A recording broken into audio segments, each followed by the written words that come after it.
Welcome to the Brand Archive, a podcast by the Good Kids, where we dive into nostalgic brands, look into what went well, what didn't go so well, and what we can learn along the way. I'm Ben. And I'm Ashton. Today we're diving into the brand that survives on nostalgia alone. We are diving into PF Flyers.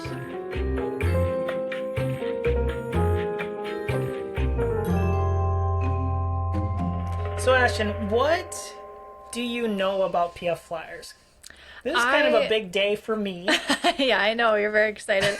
I'm not like, I know some people are like obsessed with shoes, and that has never really been my thing. But Sure. The older I get, the more I do like shoes, I will say. But my first encounter with PF Flyers, which is probably similar to most if you're in your 30s, I think, is Sandlot. I would say almost everybody probably, but yeah. So Sandlot, of course, is like that key memory of what PF Flyers was and put it on my radar. I was too young when it first came out, but of course all of the reruns definitely caught. So Yeah. That's where I first heard of these shoes as well. And as a kid, I honestly thought that they were Converse shoes. I just didn't pay attention to the movie. Like it wasn't. Sure. But I'm the type of person where shoes, to me, like they have to be, I don't know, they have to like say something about me for some reason. It's a part of your look. The artist The style. in me, Yes. right? And I didn't really care for the idea of Converse. I think a lot of different scenes really messed up what I thought Converse was. But when I rediscovered PF Flyers, I found a pair, and I remembered that Sandlot was PF Flyers. Something unlocked in my brain where I was like, this is literally the perfect summer shoe for me. And and it also is the perfect official shoe for the Good Kids, which... Oh, really? Yeah, I think... News to me. I don't know if PF Flyers is still doing sponsors. Good Kids would definitely be the right people to sponsor. Are you wearing PF Flyers today? Sure am. Nice. I think I have the center highs on today. They are actually the movie's Benny the Jet. It's like his official shoes. I found this shoe, and it's as far as on a brand level and a story level, it was the right story for me, and I just felt like this was the right shoe. So cool. Well, then we have a brand that you're sporting today. This exactly. is fun. Yes, absolutely. Well, looking back at the history, how old is this shoe? Surprisingly enough, it started in the 30s, and it was an invention from Hyman L. Whitman and a rubber manufacturer company called B.F. Goodrich that created this new arch support piece. Yeah. And they called it the Posture Foundation. Right. Therefore, that's why it's PF. I think they also referred to it as like the action wedge or something like that too. So Converse had been out for a while now at this point, and they wanted to build a shoe that didn't ruin kids' knees and backs. And because Converse was just straight flat. Yeah, it's like a sandal with canvas wrapped around it. Yeah, I never would have thought like, oh, this shoe started from a rubber company. Yeah. I mean, I guess it makes sense in retrospect, but that's not where I would have thought the origin story began. So that was really wild to me to learn about that. And this shoe was just one product of many of their rubber products in this empire that they were building. So, but it took 4 years from that like discovery, that new invention, to get the shoe out on the market. So the first time that a PF Flyer hit the shelves was 1937. And at the time, it was one of the earliest athletic shoe brands in the United States, which I today don't associate it with sports and athletics. And so that was also kind of surprising to me. Mm-hmm. And like you said, their main competitor at the time was Converse. One of the shoes that they're known for is that center high sneaker. Yeah. Is that the one that you have on today? Yeah, yes, it is. Okay. Yeah. So that dates back to 1944. Well, I'm sure the technology is a little bit different, but yeah. The reason that I think that you and I don't really think of it as a sports shoe like we do the Chuck Taylors or the Converse shoes is that it was actually more of a all-around active shoe, and it was more on function. And the reason I think we see Converse as a sports shoe is because it was just a basketball shoe. Sure. Yeah. Yeah, they really like niched into that specific sport. That makes sense because I guess in the 40s when the center high came out, all the athletes just flocked to the shoe. Probably because of the arch support and all the things that we just talked about. I think they kind of landed in a gold mine in 1958 because that's when they had this endorsement deal with an NBA player. So if you're familiar with the Boston Celtics, they partnered with Bob Cousy. And he really marketed those sneakers. I think they had their own pair of sneakers just for him. And that was one of the first times that we saw that type of partnership.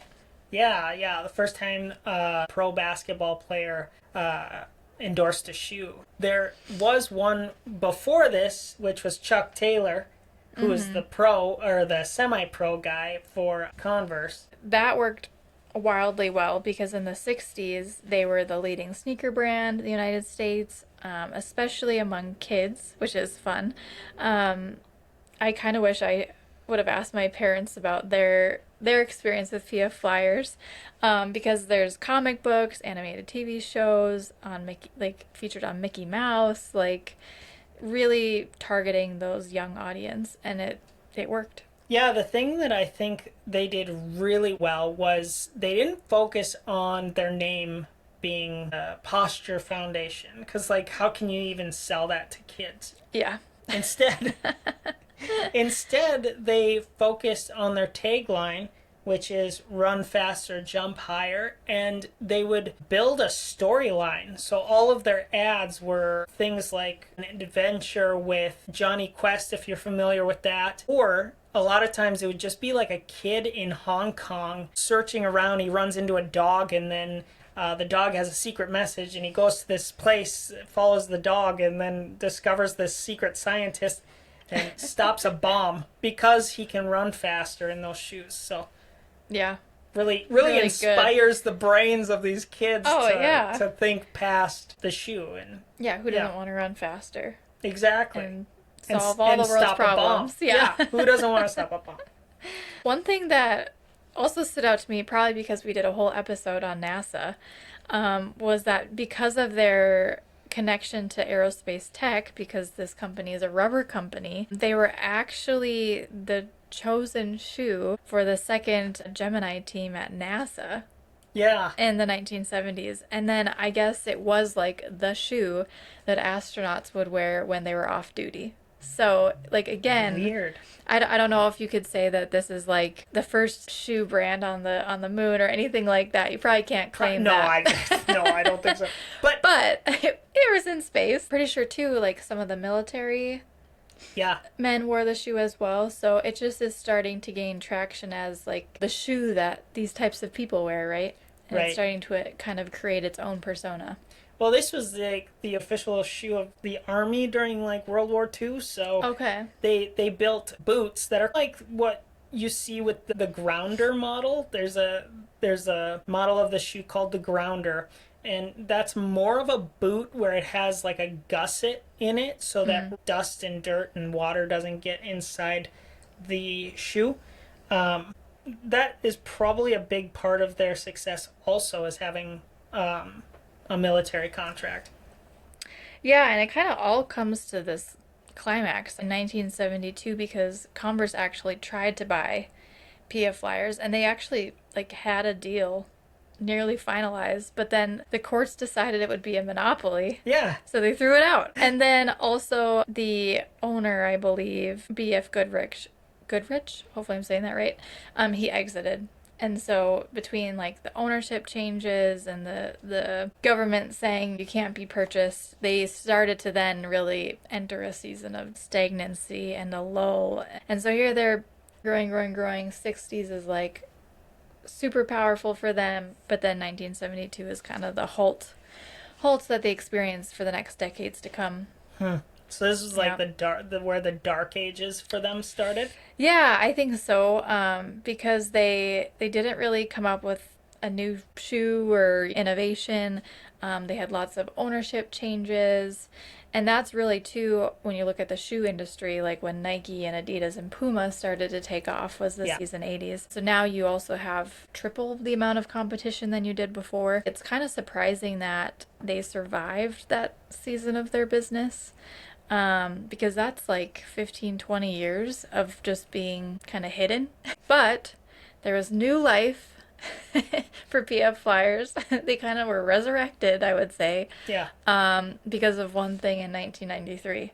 Yeah. That's how you remember it. That's how I was first introduced to it, and was the movie Sandlot. Yeah. The Sandlot is the perfect 2-hour PF Flyers ad. Yeah, and I was kind of like, okay, so did PF Flyers like ask for kind of like an ad placement, or ask to be a part of the movie? And they didn't, from my understanding. The director grew up in the 60s and was just a fan and thought it fit this baseball crew. Mm-hmm. Which it does, right? It's very of the time. And so they didn't even have to pay to be featured in this movie. Yeah. That just like totally rocketed their marketing, their sales all over again. So Mm-hmm. that's pretty impressive. And then surprisingly enough, I mean, they definitely had success in the 90s. But for some reason in 2001, when New Balance wanted to acquire PF Flyers, there was no more concern of a monopoly. So I'm guessing the market or the industry must have just been more diverse. Well, around this time, Nike bought Converse, so Sure. we have a nice amount of competition with New Balance versus Nike, which that's a Nike's pretty powerful there, but then also having the Converse versus PF Flyers. So I think Yeah. you know it works. Yeah, and then just a couple years after they purchased it in 2003, they kind of relaunched the brand and tried to get it back out, to be a well-known product. Um, and that's where, in the 2010s, they really started to try to push more of those collaborations, more of those partnerships, which makes sense because if they go back to their first like massive success, it was with Bob Cousy of the Celtics. Yeah. So why wouldn't you try partnerships again? Right. And this is actually where I connected with PF Flyers. I was big into the fashion designer Todd Snyder, and he's worked with Champion. He's worked with a lot of companies. But for some reason, I was really drawn to this pair of shoes that he was working with. I didn't know that they were PF Flyers at the time, but I ended up getting a pair, but it was the Todd Snyder version of PF Flyers. So he came in and Oh, okay. he art directed the shoe. And this shoe is amazing. It's completely destroyed now. Like these shoes, they're just tore up. But I just love those shoes so much. The biggest thing about them that I liked that are not in Flyer shoes is the inside of the canvas was lined with this nice soft brown leather that actually kept water out, and these were a pair of grounders, which are that Okay. military boot that I was talking about. Great shoe. Yeah. Yeah. Interesting. And then more recently, I guess, as of where they sit today, in 2021, the New Balance chairman's daughter, Oh yeah. she's the one who acquired PF Flyers, and she's currently the only female owner of a original sneaker brand. So I thought that was kind of fun. But she's the current owner, and you can still buy PF Flyers today. Yep. They definitely continue to lean into that nostalgia and that legacy, and they still do Sandlot references and NASA and all that sorts of things when you look at their brand. So that's fun that it's still alive and well. But the first thing I wanted to talk about from a branding perspective is the name, Okay. because it's kind of an interesting name. It's not just an abbreviation, right? It's not just PF. Yeah. They added the Flyers piece. And I think like one thing that I just hate with names is abbreviations. I can't stand it because it's so hard to remember. Right. Sometimes it stands for something, sometimes it doesn't. If it does stand for something, people can never remember what those words are, and it has no emotional appeal whatsoever. And to your point, they did a good job like hiding the whole posture foundation and trying to hide that, but like I think they should have just dropped PF completely and just called them flyers. I love that aspect, right? Because Yeah. it goes right into the mission and the vision and the idea of Sandlot, him running around town. Because who doesn't want to fly? Right. Right? Like, and especially a little kid, right? Like, Yeah. you feel stuck and like you don't have your independence. Like, who doesn't want to break free and fly away and do whatever you want to do? I love Flyer, and I think the PF is kind of a hindrance personally. Yeah. And I mean, I highly doubt it would be a good idea to change the name now. No. But No. but back in the day, I think that would have been a smart move. It would have been interesting to see how it would have performed for sure. Right. Yeah. And then the other thing that they do from a naming perspective is they definitely like hint at athletic or kind of sporty things with all of their shoe names. I know you've kind of mentioned a few. Yeah. But we have the Grounder, the All-American, the Centerline. What were some of the other ones? Windjammer. That one's a little bit more complicated. So the names kind of have a little bit of playability in them, and I am seeing kind of like there's this old school movement in the names. I don't know. Yeah, and they all fit even though they're all different. So I think it's really fun. Kind of like IKEA, right? They Yeah. have a certain formula to how they name all of their furniture items. Even though the trend or the formula isn't as obvious in this situation, they definitely feel like a family. And I think that's fun for people to engage and say, oh, I have the Grounder shoes, right? It's not just a shoe, it's the Grounder. So it kind of makes it more special. Yep. Well, should we talk about the logo? Yeah. Because there's a lot Yeah, for to sure. the logo. We were searching for a very long time to figure out what was the official logo in 1930s all the way up to 2007. Yeah. And there are a few prominent ones that had big differences, but even those ones we would find small iterations of differences within different ads. And I as we were talking, I just had a theory of why this is the way it is. Okay, let's hear it. Most of their ads and around those, from the 1930s to the 1960s, around those times were done with illustration. Sure. But I think illustrators must have been drawing in the logo into the ad. I don't know if that's true, but that would make sense why there's so many different logos being used. 2007, I think they really found something that I'm surprised that they haven't resurfaced. Yeah, I agree. I don't know why they shifted after this, but what they did was instead of all the old ones had P dot F dot And it was very like capital letters rounded. It's very like brush. Like they took a Almost- brush and Yeah, drew it in yeah. with a brush. Very free flowing. It says something to me. I love the feeling of it. But they really touched on something in 2007, and I don't know who did this, but they kind of did. I believe it was like an anniversary logo, but Emblem, maybe. they actually put the P up a little bit higher, and then they have the F kind of diagonal, Yeah. diagonal and down, and then the F shoots out and makes a platform for the P to stand on. And again, this isn't perfect, but this actually made it memorable and it made it more unique. But this actually gave it some, I don't know, something interesting to look at. Not perfect, but I think it was a big upgrade. Yeah, I mean, the balance is so much better. The curve of the F really kind of reflects the curve of the P. It feels more of just like a tight monogram. Yes. And it just feels intentional. So that's where I definitely lean towards the 2007 version. But I agree.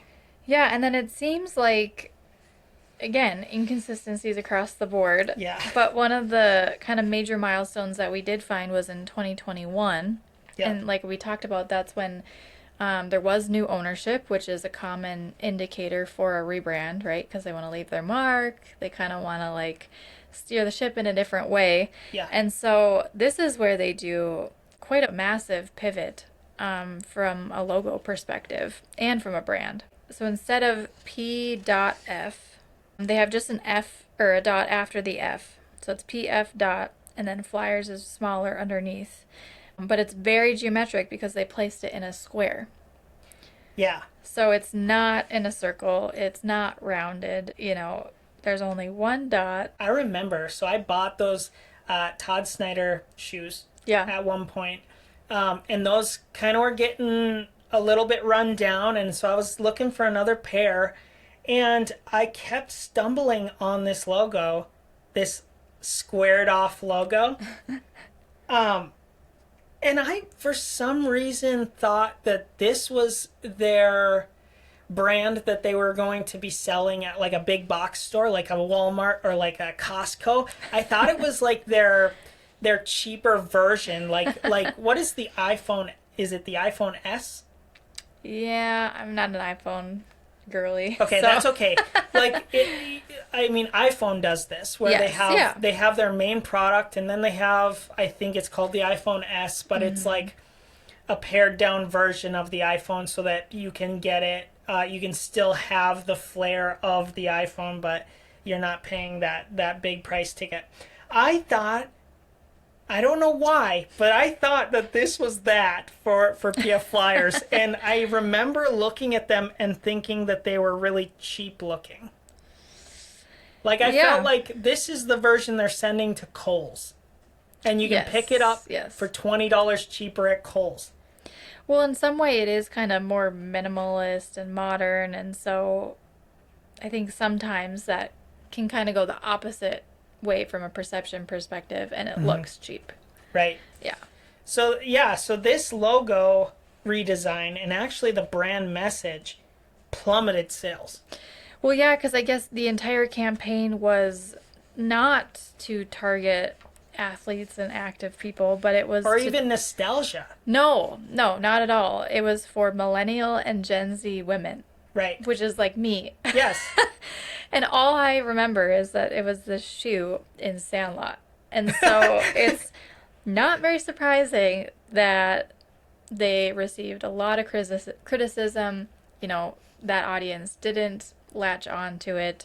And honestly, even though, like, I can say that even though the brand as a whole and like the campaign materials and the imagery and the colors, like it's all very like aesthetically appealing, it did not stick at all. And I think that's just because they did too much of a change. It was like a full 360, like, whoa, who's this? And when you do it that late in the game, I mean, we're talking 1933 to when they started to 2021. Right.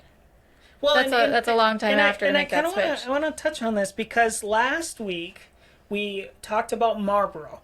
Yeah. And Marlboro did full 160. They pivoted hard. Yes. And it paid off in droves, right? I mean, that was the only reason they were successful. That's the only reason they were successful. So, so I'm interested in your idea why Marlboro works so well, and it's like, of course, that's the answer.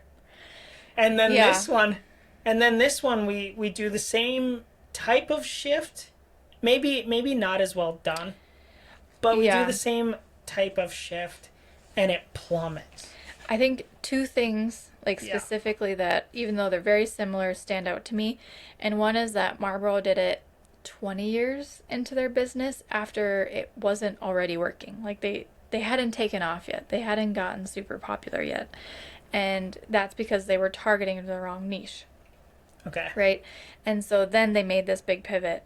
Whereas these guys, they're trying to do it almost 100 years after.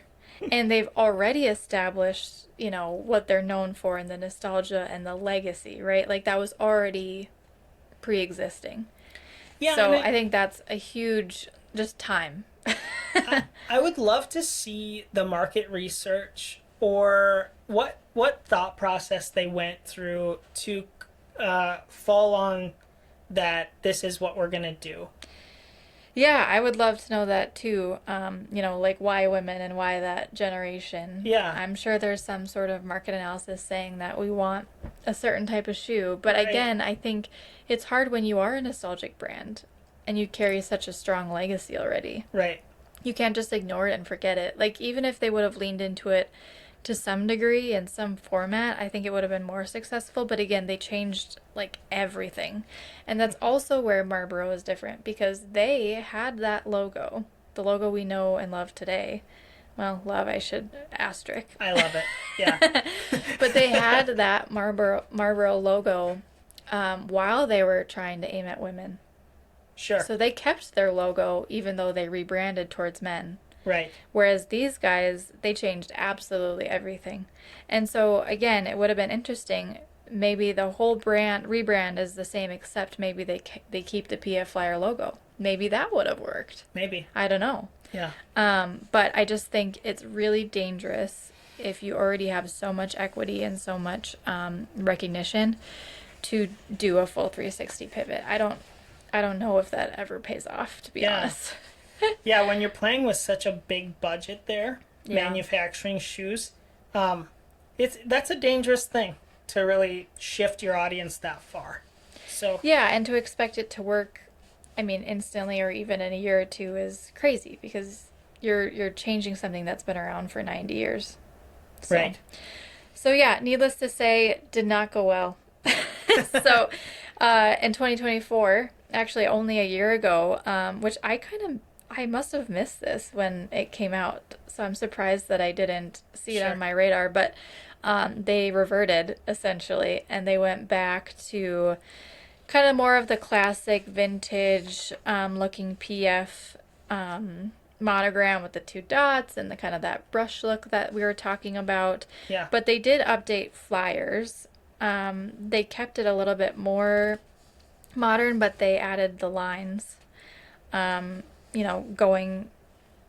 off of the F, L, and Y Yeah. to kind of show that flying movement. Show that movement.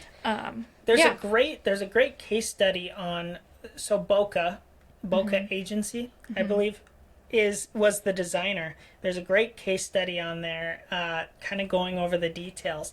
Yeah. And I loved reading through it.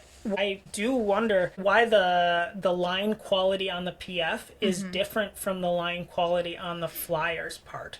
Do you want to kind of go into those details? Yeah, it just honestly it bothers the heck out of me, and like I don't ever want to question the work because I don't know the brief, I don't know the research, I don't know the background. Yeah. But purely looking at it from like a design frame of mind, there's just a lot of inconsistencies between the PF and the Flyers. Like they almost look like they're from different families essentially, and they're putting them together. And I do love that they were trying to honor the history and the legacy of that PF look in that logo. So I do think that was a good move to go back to it. But I just wish that Flyers looked a little bit more like PF or vice versa, because to me they look like totally different things. And even the ERS of Flyers is kind of awkwardly spaced. Sure. Like, again, I love the holistic rebrand because I like their displays that they have at some of their events are so cool, and they have these badges and patches, and like at these events you can kind of make your own bucket hat with these patches and things, and they're going back to the athletic, stories. So again, I love a lot of the rebrand as a whole, but specifically that logo word mark to me just needs some work. One thing that I really love about the brand case study is the emphasis on moving everything to green with that more creamy white color. It brings your mind straight to the like baseball. And I know these aren't baseball shoes, but that ties it to Sandlot. And one thing that we do with businesses is try to figure out when somebody thinks of this, they should think of your business. And this is one thing that I think they just nailed is the color. That green says baseball, says Sandlot, and all of a sudden nostalgia hits me, and I want to go outside and hang out with my friends. So Yeah. it's funny what just that thought into color can do. Yeah, that's a whole line of brand associations where you're able to connect one thing all the way down to the other. Yeah, and that's a part of the magic behind branding is thinking through those things. Right. Well, now it's time for a message from a pretty cool dude. Hey, this episode's brought to you by a surfer dude. I get it, man. Life can be a real doozy. But life's not a doozy when you're getting boozy on the beach, bro. Is it time to become a surfer dude like me? I don't know, man. You need to do some self-reflection to answer that. You gotta look within yourself, man. I recommend meditation. Maybe you've heard of it. Maybe you haven't. I don't know, man. What was I saying? Dude, what am I doing in a podcast advertisement?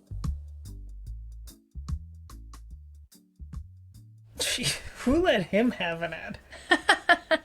Yeah, I don't know. I didn't let him. Man, I thought we kicked that guy out of here. Well, the last thing that we want to talk about from just a branding perspective is the positioning.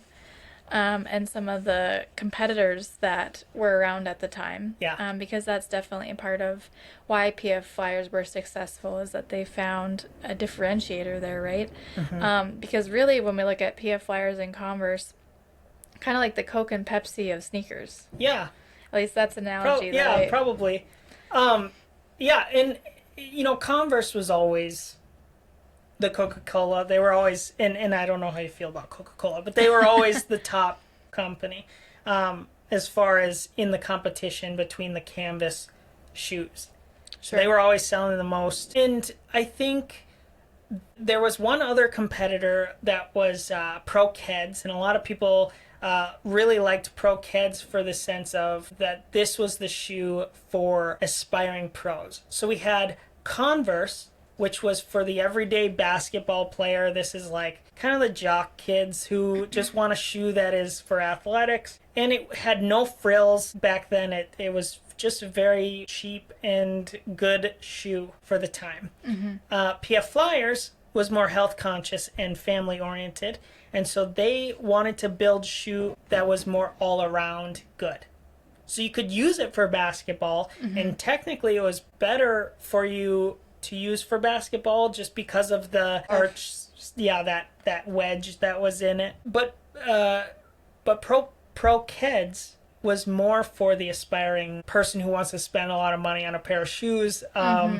So there was just this competition between the three for a main shoe that you would wear in active situations. And it's interesting to me that they're all about an active shoe. But even within that, there's like these three companies that still kind of target different aspects of the type of athlete or how official you want to be or how serious you want to be with your with your sport. So I think that's really cool. Yeah. And it's funny to me that, back then the Converse was the everyman as far as what archetype were they? They were the everyman archetype. And now they've kind of become more of a punk rock or like a fashion. Sure. You're saying something with a pair of Chuck Taylors or a pair of Converse, right? Yeah, they have definitely pivoted. That is kind of crazy, which kind of makes you think that maybe PF Flyers could have pivoted. Maybe. Right. Oh, I think they could have. Yeah. But how you do that and how you handle it and doing it slowly over time is a lot different than just doing it overnight. Right. Yeah. Yeah. Yeah. Well, so should we talk about some takeaways? Yeah. The first that we have is just, how powerful an icon itself can be. Because when we talk about brands, there's the icon symbol that sometimes companies have, sometimes they don't. And then there's the word mark, which is the logo, of the name itself. And with PF Flyers, there's really not an icon. No. Right? It's PF Flyers. Yeah. Whereas Converse, on the other hand, had that star. Yeah. And so I think what we see there is that Converse was really able to leverage the star and build recognition and familiarity because of that star, and it was an asset, right, in their marketing toolkit that PF Flyers just didn't have. Yep, absolutely. I think when it comes to shoes, the reason you can't rely on a word mark or a monogram is because shoes are always moving, right? I mean, not always, but they're moving. And so if you have a simple icon, it's way more recognizable on the foot. So that's kind of why I think, they should have come up with a little abstract jet or something. I don't know. And maybe they still could. Like, Maybe. it wouldn't be, to me, it wouldn't be a surprise to introduce something nowadays, especially if it kind of leans into their story and their history. Mm-hmm. I feel like people would embody it and they could start using it like that. So Yeah. maybe that's an idea for PF Flyers. Mm-hmm. The next takeaway is just how important it is to have consistency in your brand. Because when we were looking at the history of PF Flyers and the shoes and the advertisements and the print media and all that, like, there was a lot of inconsistencies, and it was really hard to kind of see the recognition. And that's coming from two designers that know what we're looking at. Mm-hmm. And so I can't imagine, especially in those days of like the 70s to 90s when they were kind of off the radar, I don't think that helped them to have all of these different logos just hanging out there. No, and I mean, I think back then it was more common for companies not to have a solid logo that they're using all the time. I mean, I know that people who did it well had a solid logo, but yeah, it may not have felt out of place, but yeah, I think it definitely didn't do them favors. yeah, they could have had that recognition earlier on, and maybe it would have propelled them forward a lot faster. Yeah. But now they're consistent, so that's good. Yeah. They figured it out. Mm-hmm. And then the last takeaway, which we kind of already talked about, but if you do have a legacy brand that has as much equity and buy-in as something like PF Flyers, you should not do a full 360 if you're looking at a brand refresh or a rebrand entirely. Unless you know what you're doing. There could be some reason to maybe. Maybe Yeah. I could be convinced otherwise, but I just even today you see companies try to do this and it just totally flops because I'm sure there is a problem they're trying to solve by a total rebrand, but it's so much change so fast, and what do we know about everyone on planet Earth? We hate change. Yeah. And even for people, like myself, who didn't have much connection to PF Flyers besides the movie and the shoe, all of that, even nostalgia from Sandlot, would be totally lost with this rebrand that they created for me, for women. Yes, absolutely. So I just think it's really tricky to be able to make a big change like that so fast. Mm-hmm. So just be cautious, I guess, if you are a legacy brand in your community or, wherever you are in the world, because you do mean something to some people. And even if you don't think they think of you often or they like you very much, they might just come out of the woodworks if you change everything. So, All right. Well, Ben has our audience question for today. What would be a good move for PF Flyers today? Okay, I got an idea for you. All right, let's hear it. So, because everybody knows PF Flyers from a movie, and I think millennials are pre-primed for having an entire show be a commercial for your shoes, I think you should strike a deal with Netflix. And you don't have to make a baseball movie, but I would make a movie about the time period that we're looking at here, like the 40s, 50s, 60s.